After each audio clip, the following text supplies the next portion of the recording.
Here is episode 11 of The Flame of Nuru, an African folktale in prose format. Episode 11, The Ember's 12 days after Abeni's return were unlike any Nuru had seen in generations. Children followed her everywhere, eyes wide with wonder, whispering tales of her crossing the hollow tree. Mothers sent her gifts of food and cloth, and even the hunters bowed when she passed. But Abeni, though honored, was restless. At night, she sat beside the old flame shrine her mother once tended, watching its soft flicker. And one evening, as she pressed her palm over the fire, a voice whispered in the flame, "Greater than a flame saved must now save." She jerked back. The fire danced more wildly than before. Suddenly, the flame split, and a single ember rose, hovering before her. It pulsed. Once. Twice. Then, without warning, it shot into the forest. Abeni stood immediately. She grabbed her satchel, tucked in a few dried fruits, and whistled once. Tongue peeked out from the doorway of their hut. "Greater than the flame again." She nodded. "It's calling." "Greater than then I'm coming too." But she held up her hand. "Not this time. The forest is calm. But something beyond isn't. This feels different." He frowned, but said nothing. He trusted her now, the way fire trusts its wick. Abeni stepped into the night. The ember floated just ahead, weaving through familiar trees, then beyond the known trails. Hours passed. And then she saw it, smoke, rising from beyond the ridge. She climbed fast, heart pounding. At the top, she gasped. There, beyond the hills, lay the village of Imok, or what was left of it. Huts burned. Crops smoldered. A strange stillness clung to the air. And from the ruins, shapes moved slow, limping, crawling. Abeni descended cautiously. As she neared, the ember hovered protectively beside her. Out of the ash, a small girl stumbled forward. Her skin was streaked with soot, and her flame barely glowing flickered weakly in her chest. Abeni knelt, cradling the child. "Greater than who did this?" The girl whispered one word before fainting, "Greater than Desha." Here is episode 12 of The Flame of Nuru, continuing the African folktale in prose. Episode 12, Shadows of Desha. The name Desha echoed in Abeni's mind like thunder behind a closed door. She had heard whispers of it, not a place, not a person, but a curse, passed through war chants and fire keeper warnings. "Desha walks where flame forgets," the old women said. "It eats light, leaves only ash." Abeni laid the unconscious girl on a soft patch of earth and drew a spiral of protection around her with a coal from her pouch. The ember hovered above them both, flaring once, then dimming, as if sensing something darker near. She moved deeper into the ruins of Imok. Charred footprints led away from the center of the village, oddly shaped, too wide for a child, too narrow for a man. The huts weren't just burned. They had been hollowed, the fire somehow feeding not on wood, but on memory. Abeni could feel it, emotions stripped clean, like forgotten dreams. At the center of the village, she found it. A shrine. Not of her people's make. It was built of bones and dry mud, surrounded by 6 stones etched with inverted spiral flames. In its center sat a figure, hooded, motionless. She approached. "Greater than who are you?" she called out. The figure slowly turned its head. No face. Just darkness beneath the hood. Then it spoke, in a voice like smolderhood coals, "Greater than we are Desha. We are what follows when love is lost." The flames of the shrine flared black. "Greater than why destroy this village?" Abeni asked. These people had done nothing. "Greater than they forgot," Desha replied. "Their flame dimmed. And when flame forgets its reason, it belongs to us." Abeni's hand trembled, but she clenched it tight. Greater than flame can be remembered, she said. The hooded figure rose slowly. Around it, smoke creatures formed, shadow people, whispering forgotten names, dragging chains made of old regrets. Greater than prove it, Dasha hissed. And with a snap of its fingers, the 6 stones cracked, releasing the shadows. Abeni reached into her satchel and drew out the flame between worlds. It pulsed with golden fire, neither old nor young, but something deep. She raised it high, and the shadows paused. Greater than I carry the flame that remembers the forgotten. I bear the light of truth beyond grief. Greater than, and I am not afraid of your darkness. The shadows hesitated. One of them whimpered and vanished. Another faltered. Dasha snarled. Their memory is mine. But Abeni planted the flame into the earth. A circle of light burst forth, washing the shrine in gold. The bones turned to dust. The chains melted. The smoke creatures fled. Dasha screamed, but the voice wavered, fading into the wind. Only silence remained. Abeni fell to her knees. The flame between worlds pulsed softly beside her, dimming to rest. From the ashes of Imok, villagers began to stir, lost and dazed, but alive. And above the ridge, the sky began to lighten once more. Here is episode 13 of The Flame of Nuru, continuing the African folktale in prose. Episode 13, The village that forgot its name. Dawn rose gently over Imok, casting long golden rays through the smoke-stained trees.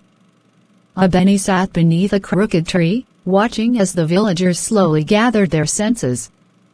The girl who had first spoken the name Dasha now clutched her hand. Greater than what will happen to us now? She asked, voice barely more than a wind-blown whisper. Abeni looked around. No songs. No names. No memory of who each person once was. That's when she realized, this village had forgotten itself. The people moved like ghosts, silent and unsure. Some stared at the sky as if seeing it for the first time. Others touched walls and stones like distant relatives. They were alive but not whole. Abeni turned to the flame between worlds, resting inside its gourd. It glowed faintly, but did not flare. Greater than you fought, Dasha, she whispered. But healing is another battle. From behind, a thin voice called, greater than Flame Bearer. It was an older woman, her eyes cloudy with ash and years. We remember our faces, she said, but not our stories. Not our names. We are unrooted. Abeni stood, slowly. Greater than then we begin again. She gathered the children, the elders, the broken. She led them to the village square and placed 6 stones in a circle, mirroring what Dasha had done, but reversing it. Greater than each of you, she said, bring something from the ashes that speaks to you. One brought a burnt necklace. Another, a cracked cooking pot. A third, a half-buried drum. They placed them around the stones. Then Abeni placed the flame between worlds at the center and began to chant, greater than to the story that was stolen, to the fire that was silenced, we bring our breath. We bring our tears. We bring our hope. And then she told them a story. A story of a village once called Imok. Of a mother who sang to her garden. Of a boy who carved birds from clay. Of a girl who danced every time it rained. None of it was real. But somehow all of it was true. Because memory, like fire, could be reborn from warmth. As her voice fell quiet, the villagers began to murmur. The old woman gasped. My name. I remember it. Abioi. My sister's song. Children clutched one another. Names fluttered from lips like butterflies. Imok breathed again. And the flame between worlds pulsed gently in approval. Later that night, as the stars returned, Abeni sat once more beneath the crooked tree.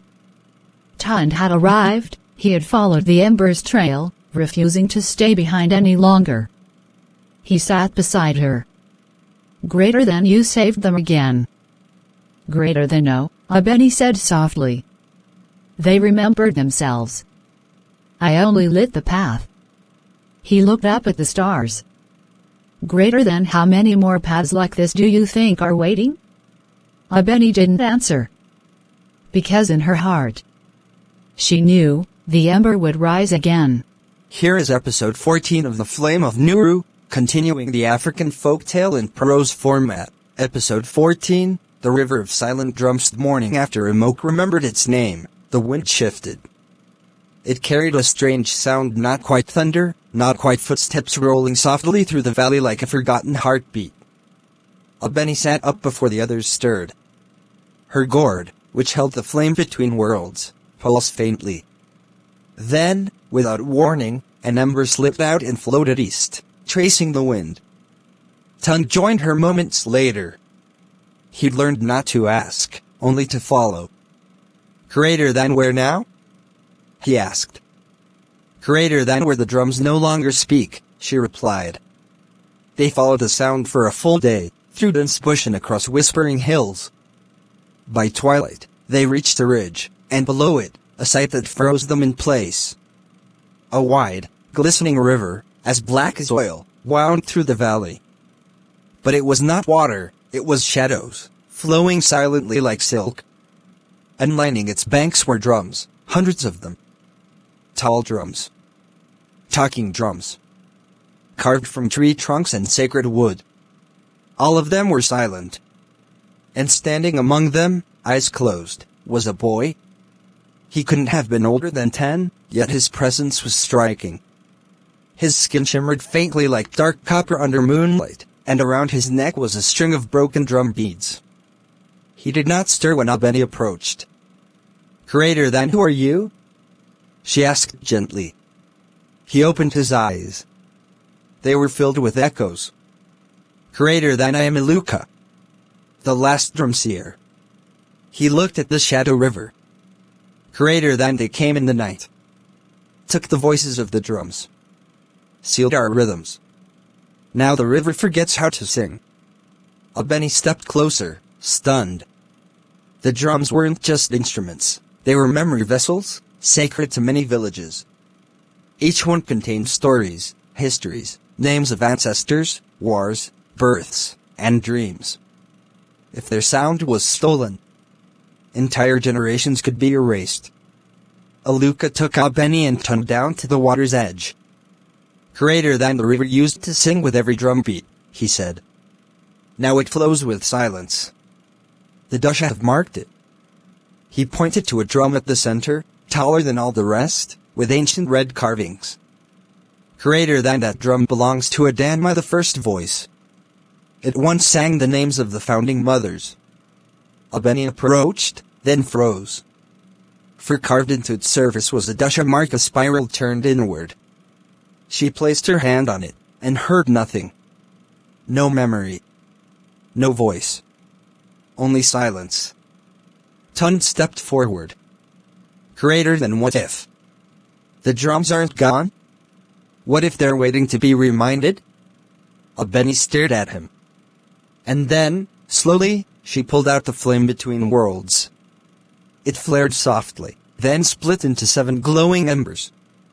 She placed one on each of the 6 oldest drums, and the 7th into Iluka's hands. "Greater than play," she said.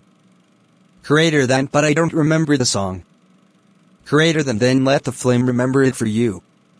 Iluka struck the drum once. A low, trembling note rippled through the air. Then again. And again. The drums lit, one by one, golden fire curling around their skins. And then the river stirred. It shimmered. It began to glow. And from its depths, a rhythm arose, not loud, but deep. Ancestral. Names whispered in the wind. The drums began to beat on their own. The river of silent drums sang again. Abeni closed her eyes. Around her, shadows faded. The Dusha's grip loosened. the land remembered its rhythm. Aniluka, once a boy forgotten by the wind, stood tall now, the first seer of a new dawn. Here is episode 15 of The Flame of Nuru, continuing the African folktale in prose format. Episode 15, The Oracle Who Spoke in Rain. After the river of silent drums found its voice, the land trembled once more. Not in fear but in awakening. The embers Albany carried now burned with deeper memory, and the flame between worlds pulsed with urgency, pointing southward toward the highlands of Amuelu, where clouds never left the sky. The people of that land had long lived beneath rain. It never stopped. Not storms. Not floods. Just an endless drizzle that wept over the mountains like a morning song. And in the center of the highland mist stood a hut made of water reeds and silver clay. Within lived the rain oracle, a woman who never left her home, yet knew the grief of every village. Her name was Nemika. And she hadn't spoken in 12 seasons. Albany and Tund reached the foot of Amuelu after 3 days of travel. The rains greeted them immediately, not harshly, but steadily, soaking them with quiet determination. Greater than feels like the sky remembers something it can't explain, Tund muttered. At the village gates, no guards challenged them. The people watched from behind wet curtains, their faces solemn and pale. A child approached, silent, and pointed up the winding hill path that led to the oracle's hut. Greater than she waits, the child whispered, but not for you alone. When they reached the hut, it was surrounded by 12 bowls, all filled with clear rainwater.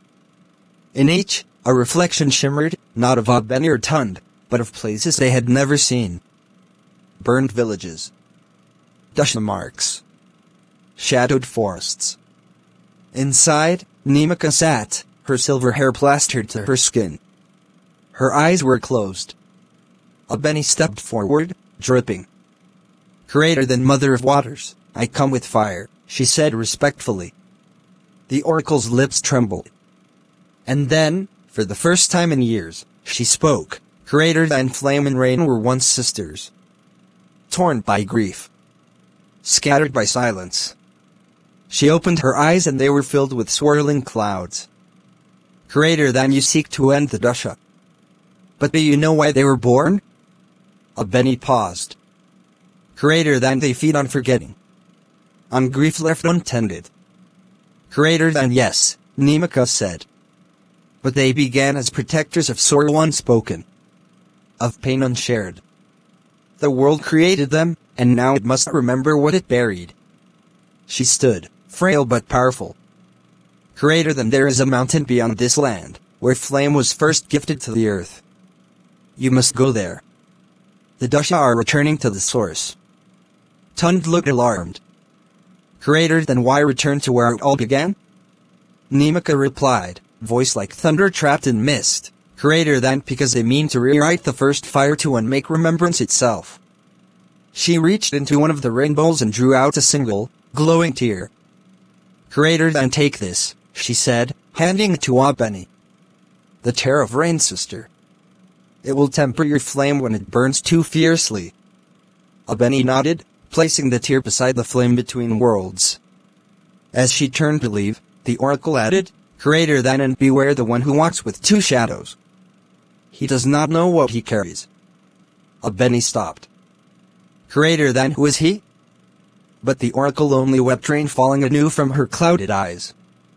They left the village as thunder cracked across the horizon, not angry, but warning. The path to the mountain had begun. And somewhere, far ahead, the one with two shadows stirred.